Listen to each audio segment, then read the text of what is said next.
This is Movie Tone. Jeffrey Shirley reporting.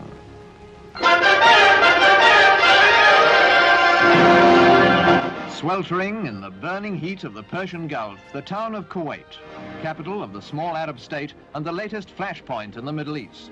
The safe palace, residence of the ruler of the country. And indicating loyalty to him, his portrait is displayed on many a car.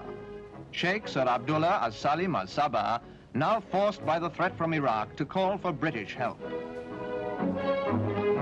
British troops have been digging in, living and working in the red-hot wind, as their commander describes it. 120 in the shade, but no shade unless you count sandstorms.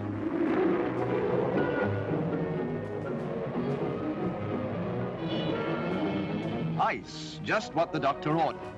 Movietone cameraman Ken Taylor sent this film dispatch. He's all burnt up too. Morale, however, is reported as terrific. Air Marshal Sir Charles Elworthy, CNC Middle East, and Brigadier Horsford supervising the build-up. Royal Air Force hunters were early on the scene, equipped for ground attack if Iraqis crossed the border. As the build-up neared completion, the accent was on supply, a task in which RAF transport aircraft are continuously engaged. How long supplies would be needed, how long the British force must stand to arms in the Kuwaiti desert, no one could tell at this stage. Britain, merely fulfilling her treaty obligations, established this deterrent force with speed and efficiency. We can only hope for the possibility of a speedy withdrawal of British troops.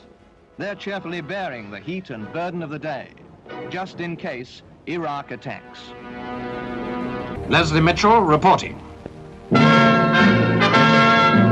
Not for the first time, oil and the wealth it produces, this time in Kuwait, is the background to Middle East crisis. Kuwait's independence is threatened by Iraq, and Kuwait's ruler asks for help. The commando carrier Bulwark, already in the area, was quickly on the spot, landing men of the Royal Marines. They went ashore by helicopter, a maneuver for which this unit had been specially trained. As the Prime Minister emphasized, all British forces are purely defensive and present no threat to Iraq. Britain's role is to fulfill her treaty obligation to defend the independence of Kuwait, whose oil could be a rich prize for a more powerful Arab neighbor.